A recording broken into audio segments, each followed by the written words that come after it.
Vivre FM, l'invité de la rédaction, podcast. Isabelle Le Callennec, bonjour. Bonjour. Merci d'être avec nous sur l'antenne de Vivre FM. Vous êtes dans l'équipe de François Fillon, vous êtes en Bretagne, député d'Ille-et-Vilaine. François Fillon qui était en meeting ces jours-ci. Dans votre région, on va dire un mot sur la question du handicap et des solidarités avec vous ce matin. Je vous propose qu'on entende tout de suite une question d'un auditeur qui s'appelle Roland, qui est en Savoie. Mon prénom c'est Roland et donc je travaille à l'ESAP de la Croix-Rouge aux Échelles en Savoie et donc j'ai eu des maladies en étant bébé, donc j'ai eu des crises d'épilepsie, convulsions, la polio, la rougeole, la jaunisse, j'ai eu beaucoup de maladies et donc dès l'âge de 3 semaines j'ai failli mourir sur mon lit d'hôpital. D'accord, et aujourd'hui ça va? Et aujourd'hui ça va, oui, je me sens très bien. Et donc, j'ai été reconnu handicapé à 80% depuis janvier 67. J'ai 50 ans. Donc, je demanderais à Monsieur Fillon, si toutefois il était élu président, de faire le nécessaire pour aider les personnes adultes handicapées qui ont souffert autant que moi j'ai souffert dans ma vie. Et donc, même pas pour moi je m'en fous d'être aidé ou pas. Mais qu'on aide ceux qui me sont semblables. Je demande à M. Fillon d'être compréhensible. Alors ça serait quoi les aider? Eh ben, les aider financièrement, les aider moralement, les aider psychologiquement. Et puis faire le nécessaire parce que toutes ces personnes, n'oubliez pas que ça peut être potentiellement des électeurs. Isabelle Le Callennec, qu'est-ce que vous répondez à Roland qu'on vient d'entendre? Mais écoutez, moi j'ai envie de dire à Roland que François Fillon, lui, considère que la manière dont on traite aujourd'hui les plus vulnérables dans notre pays, elle est assez révélatrice de nos capacités à être solidaires et fraternels. Et pour lui, le sujet du handicap, il doit être porté de manière transversale dans l'ensemble des politiques publiques, c'est-à-dire la question de l'éducation, de la formation, de l'emploi, des transports, du logement, de la santé, de l'accès au sport et à la culture. Et donc on a travaillé avec lui à des propositions qui tiennent compte des besoins et de précisément ce que vient de dire Roland, c'est-à-dire qu'il faut dans tous les domaines de la vie considérer, sensibiliser, accompagner les personnes porteuses de handicap. C'est la meilleure manière de montrer qu'en effet on est soucieux des plus fragiles, mais il n'a que 50 ans, Roland, donc moi je considère que c'est encore jeune, donc on lui doit des réponses comme on doit des réponses aux plus jeunes et aux plus âgés. Mais on a aujourd'hui dans notre pays un vrai sujet qui est celui du vieillissement aussi des personnes handicapées. Donc François Fillon a fait une dizaine de propositions dans ce domaine du handicap qu'on communique puisqu'on auditionne régulièrement des personnes qui sont concernées. On répond aux associations qui nous sollicitent et on va très probablement dans les jours qui viennent aussi réunir les représentants des associations pour voir avec elles si les propositions de François Fillon collent bien à leurs besoins. Mais ce que demande Roland, c'est de l'aide, de l'accompagnement. Comment est-ce qu'on peut accompagner les personnes, les Français les plus fragiles, quand en parallèle on annonce la suppression de 500 000 postes de fonctionnaires? En fait, François Fillon, il souhaite mettre le paquet, lui, sur le redressement économique de notre pays. Il part du principe que dès lors qu'on atteint le plein emploi, et s'agissant de l'emploi, les personnes handicapées sont aussi directement concernées, on remettra du carburant, je dirais, dans l'économie française et on pourra sauver notre modèle de protection sociale qui aujourd'hui est loin d'être en bonne santé, tout simplement parce que on a un endettement de 2200 milliards et qu'on peut pas. Mais vous pensez que l'effort pour réduire cette dette-là, elle doit porter sur des gens comme Roland? Surtout pas.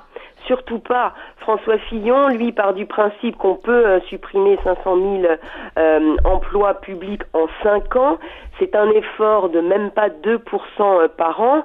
Et ce qu'il souhaite surtout, c'est qu'on confirme les emplois qui sont directement en lien avec précisément les personnes. Moi, je vois dans mon département, dans ma région, les besoins énormes en établissement, les besoins énormes en accompagnement des personnes. Là, les emplois publics sont très utiles, mais il faut accepter de dire qu'on est dans un pays qui est quand même très bureaucratisé, où on peut faire des économies et des rationalisations de dépenses publiques précisément pour redéployer vers l'accompagnement des personnes, parce que c'est ça qui est important. Quand vous visitez des établissements comme les ESAD, puisque Roland travaille dans un ESAD, ou des établissements qui accueillent des personnes handicapées, que ce soit physiques ou mentales, vous voyez bien les besoins d'accompagnement humain. Et c'est ça qui pêche aujourd'hui. Mais pour redéployer des moyens sur l'humain, il faut en effet faire des économies ailleurs, là où on peut rationaliser, mutualiser. Et l'idée de François Fillon, c'est aussi de faire travailler un tout petit peu plus des personnes qui occupent des emplois publics. Jusqu'à 8h30, l'invité de la rédaction de Vivre FM, Vincent Luckman. Alors, on a plein de questions d'auditeurs sur l'allocation adulte handicapé. On a Laure qui est dans un foyer de vie géré par la Croix-Rouge qui vous interpelle. Comment est-ce que vous allez revaloriser l'allocation adulte handicapé ? L'âge avait été augmenté de manière significative par Nicolas Sarkozy, mais là-dessus, pas de promesse de François Fillon. Alors François Fillon n'a pas annoncé, il est vrai, d'augmentation de l'AAH, tout simplement parce que nous n'en avons pas les moyens aujourd'hui, je dis bien aujourd'hui. Lui, ce qu'il souhaite, c'est vraiment, là aussi, mettre l'accent sur l'emploi, la formation des personnes handicapées. Mais attendez, sur l'allocation adulte handicapé, comment est-ce que François Fillon pourra avoir l'impact, le poids politique dans la situation dans laquelle il est, pour dire dans les yeux aux personnes handicapées, on n'a pas les moyens d'augmenter l'âge? C'est quand même un peu compliqué dans sa position, non ? Non, parce que c'est la réalité, et les candidats à la présidentielle qui vous promettent d'augmenter l'AAH, puisque c'est le cas de certains d'entre eux, n'ont pas le premier euro pour le faire. Donc ça, il faut juste le savoir. Nicolas Sarkozy l'avait fait. Oui, parce que on n'avait pas la même situation financière que celle que je vous ai décrite à l'instant, 2200 milliards de dettes. Le premier poste de dépense maintenant de l'État, c'est précisément le remboursement de la dette. Alors, moi, je rencontre des personnes en situation de handicap. Elles nous demandent en effet de revaloriser l'AAH. Ce qu'on souhaite, nous, c'est raisonner en reste à vivre. En reste à vivre, et on voit bien qu'il y a des personnes qui arrivent à s'en sortir et d'autres absolument pas. Absolument pas avec l'AAH. Donc moi je crois qu'il y a un travail extrêmement fin à faire autour des personnes, puisque que vous soyez en établissement ou que vous ayez à faire appel à une personne pour vous accompagner dans les actes quotidiens de la vie, vous ne vivez pas les mêmes réalités. Donc moi je crois qu'il faut au niveau local en particulier évaluer la situation des personnes qui vivent des réalités très différentes, mais je peux pas vous dire à ce stade, ce serait malhonnête de ma part et totalement démagogique, que François Fillon, en effet, a annoncé qu'il annoncerait l'AAH. Ce n'est pas le cas. Alors... Il souhaite à l'inverse que par le retour à l'emploi, au plein emploi, et ce que je vous disais, l'accès à la formation, notamment tout au long de la vie, permettent une insertion durable dans l'emploi. Sur la question de l'emploi, un véritable accès à la vie sociale. Sur la question de l'emploi, je vous propose d'écouter une autre question de Roland, qui est donc dans un ESAD de la Croix-Rouge aux Échelles. Les Échelles, c'est en Savoie. Je voudrais pour protéger la France, que la représentante de M. Fillon, ou même M. Fillon, fasse le nécessaire pour fermer les frontières aux immigrés clandestins, qui les empêchent de passer, de franchir la frontière française. Ça vous fait peur ? Parce que ça me fait peur, ils vont venir en force pour prendre le boulot qui est en France, et puis nous, les Françaises et les Français, on n'aura plus de boulot, Voilà. Vous êtes garanti d'avoir un travail dans votre établissement ? Moi, je suis garanti d'avoir un travail, mais jusqu'à quand ? Parce que s'il y a des immigrés clandestins qui arrivent en France et qui arrivent qui se font passer pour personnes handicapées, ils vont prendre le boulot qu'on a actuellement, et puis nous, on risque d'être licenciés. Isabelle de Calenec, qu'est-ce que vous répondez à Roland sur son inquiétude ? Alors François Fillon a annoncé qu'il souhaitait lutter contre l'immigration illégale puisqu'elle existe dans notre pays. Chaque année, il veut qu'on ait un débat au Parlement qui fixerait en fait les quotas de personnes étrangères qu'on est en capacité d'accueillir dans notre pays, puisque il faut, quand on accueille des personnes étrangères, qu'on leur offre des conditions de vie décentes. Donc la France, et c'est pas François Fillon qui l'a dit en premier, ne peut pas accueillir entre guillemets toute la misère du monde. Donc oui, il fait de la lutte contre l'immigration clandestine un objectif. Par contre, il y a dans notre pays des étrangers qui sont en situation parfaitement régulière, qui travaillent, qui paient des impôts, qui paient des charges. Mais donc, ce sont souvent les Français les plus vulnérables, comme Roland, là, qui sont inquiets sur la concurrence et sur cette Europe en particulier dont ils ont le sentiment qu'elle ne les protège pas suffisamment. Alors si vous parlez ce qu'on appelle les travailleurs détachés, là aussi François Fillon est extrêmement déterminé à faire évoluer la directive travailleurs détachés qui pénalise dans notre pays un certain nombre d'emplois en particulier, de secteurs d'activité. Je pense au transport, je pense à l'agriculture, je pense au bâtiment. Donc là, il y a une directive qui est en train d'être révisée pour empêcher ce qu'on appelle le dumping social, qui en effet peut faire peur à certains frontaliers, puisque c'est le cas de l'auditeur. Donc là-dessus, François Fillon est très ferme et il a fait des annonces très claires là-dessus. Ceci étant, et c'est bien que la question soit posée, il veut vraiment mettre l'accent sur l'emploi. Moi, je vois dans mon département, on est tout à fait en capacité, quand on se donne les moyens et qu'on se mobilise au niveau d'un bassin d'emploi, de trouver des solutions pour les personnes handicapées. Isabelle Le Callennec est notre invitée. Vous êtes députée d'Ille-et-Vilaine et membre de l'équipe de campagne de François Fillon. Vous écoutez l'invité de la rédaction sur Vivre FM, Vincent Lockman. Isabelle Le Callennec, députée d'Ille-et-Vilaine et soutien de François Fillon, est notre invitée ce matin. Isabelle Le Callennec, François Fillon est en retard dans les sondages. Vous y croyez encore ? Bien sûr. Moi, je m'aperçois, nous avons des réunions dans toute la France et tous les soirs, et notamment avec ce qu'on appelle la société civile, c'est-à-dire ceux qui ont participé avec François Fillon depuis de longs mois maintenant à l'élaboration de son projet qu'il n'a pas écrit sur un coin de table, mais qu'il a élaboré depuis 3 ans maintenant. Donc on sent bien qu'aujourd'hui les Français réalisent que parmi les concurrents, il y en a qu'un qui a l'expérience nécessaire pour diriger la 5e ou 6e puissance du monde, et ce seul, il s'appelle François Fillon. Alors, je pense qu'en plus, les valeurs de la droite et du centre sont aujourd'hui majoritaires dans notre pays. Alors, c'est justement dans votre famille politique de la droite et du centre, on a appris la semaine dernière le départ de Marianne Monchamp de l'équipe de François Fillon, ancienne ministre de Nicolas Sarkozy, ancienne ministre de Jacques Chirac. Elle rejoint l'équipe d'Emmanuel Macron. Qu'est-ce que vous lui dites ? Qu'est-ce que vous dites aux Français en situation de handicap qui s'inquiètent de voir des personnalités comme ça quitter votre camp ? Je connais bien Marianne Monchamp, on a travaillé ensemble sur ces questions de handicap.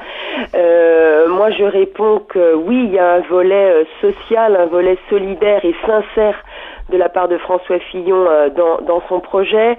On y travaille depuis des mois. Je pense en particulier, parce que je crois que c'est un habitué de votre antenne, à Pierre Denisio, qui est conseiller régional d'Île-de-France, maire adjoint à Boulogne-Billancourt, qui ne ménage pas sa peine dans le groupe. Mais par exemple, est-ce que c'est pas un signe que le responsable du handicap, ça soit un maire adjoint qui n'a finalement pas de poids politique ? Alors là, je pense que ce n'est pas très sympathique à l'égard de Pierre Denisio, qui fait un travail absolument formidable, qui se déploie dans les réunions. Mais est-ce qu'il a le poids politique important ? Nous sommes invités à parler du handicap. Vous savez, ce qui compte, c'est le fond et la considération qu'on a pour toutes les personnes qu'on a reçues ces dernières semaines et avec lesquelles on travaille les uns et les autres sur nos territoires respectifs. Vous l'avez dit, moi je suis élue en Bretagne, je rencontre énormément d'associations, que ce soit dans le domaine du travail, dans le domaine de la santé, dans le domaine de l'éducation. Je crois que ce qui compte, ce sont les résultats. Donc François Fillon, depuis le début de son parcours, insiste énormément vraiment pour que on ne fasse de promesses que celles qu'on est capable de tenir. Et donc, on a dans son équipe des personnes ressources qui ont tout à fait entendu les messages du terrain et qui, je ne doute pas un seul instant quand François Fillon sera président de la République, ce que je lui souhaite, le mettront vraiment en œuvre parce qu'on y croit et qu'on a la conviction qu'on fera vraiment avancer les choses.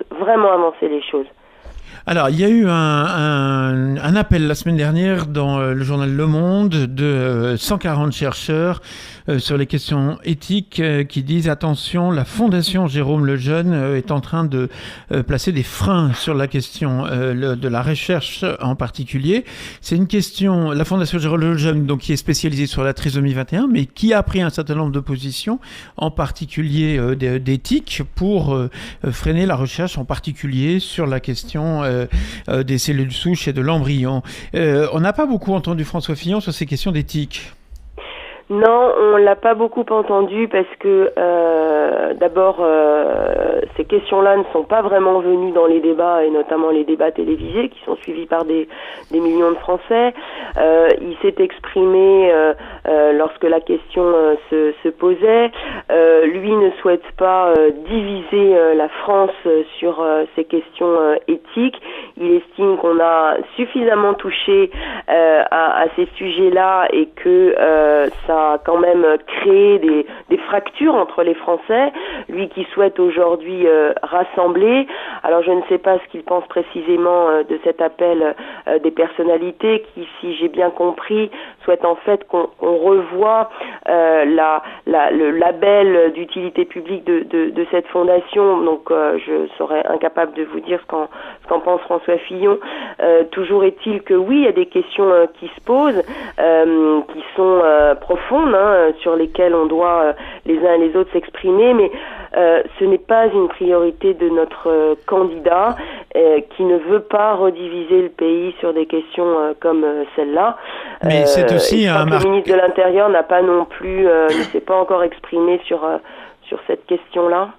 C'est aussi une question qui divise la société. Et puis, on a dit que François Fillon était proche d'un certain nombre de milieux catholiques et que donc il y avait peut-être sur ces questions éthiques des lignes de partage qui pouvaient bouger. Il l'a dit, François Fillon, il veut pas retoucher à ces questions-là. Si vous faites allusion à la question du mariage pour tous, il a dit qu'il ne reviendrait pas, bien évidemment, sur le mariage entre personnes de même sexe. La seule chose qu'il souhaite faire évoluer dans la loi, c'est la question de la filiation. Donc il a travaillé là-dessus et il fera des propositions dans ce sens-là. Mais vraiment, le pays est déjà tellement fracturé. Il y a 6 millions de personnes inscrites à Pôle emploi. Il y a 9 millions de personnes qui vivent sous le seuil de pauvreté. Ça, ce sont vraiment les priorités des priorités. Même si les questions éthiques, vous avez complètement raison, sont absolument majeures, mais vraiment à traiter avec beaucoup de précautions. Moi, j'ai travaillé là pendant 9 mois sur la question de la prématurité, où se posent aussi des questions d'éthique.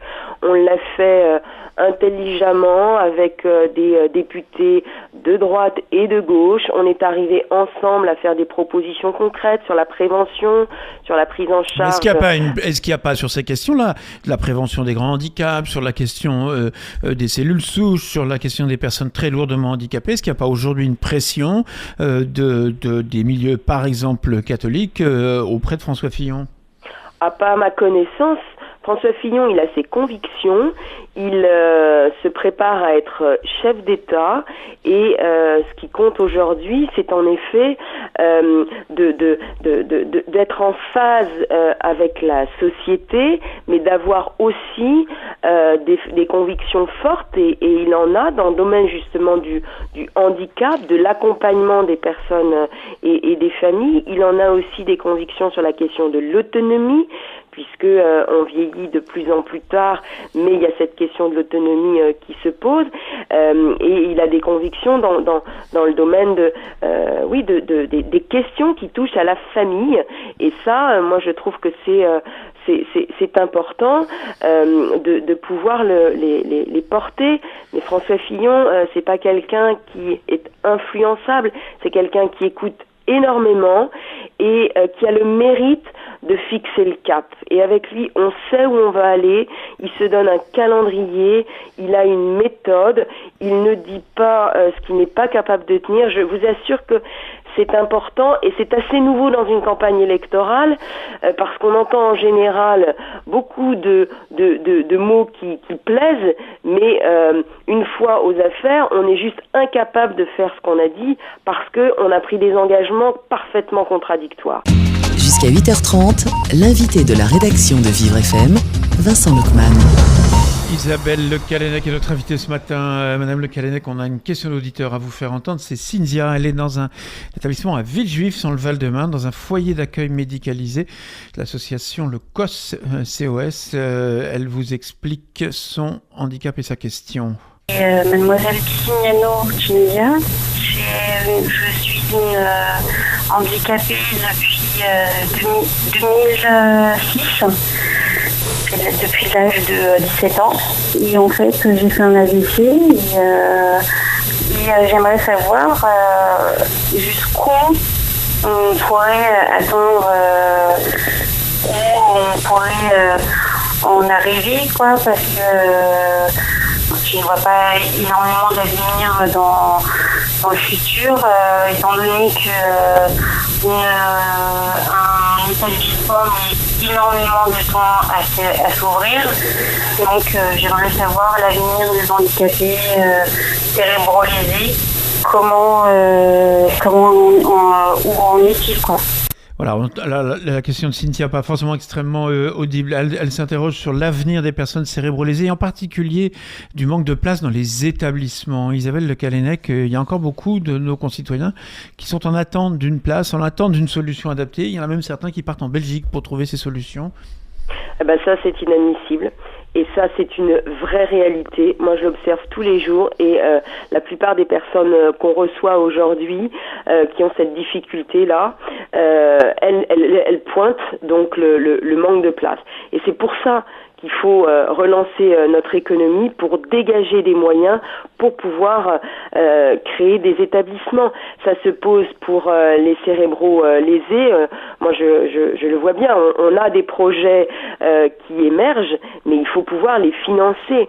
Donc, on a des partenaires que sont l'Agence régionale de santé dans les régions, les départements qui sont directement concernés, mais il y a un manque criant de place et c'est bien pour ça qu'il faut se donner cet objectif comme une priorité et donc il faut accepter de faire des économies sur la question des économies, François Fillon avait dit dans son livre Faire, c'était il n'y a pas si longtemps, qu'il fallait supprimer et revenir de 4 niveaux de collectivités locales. Aujourd'hui on a les communes, les intercommunalités, les départements, les régions.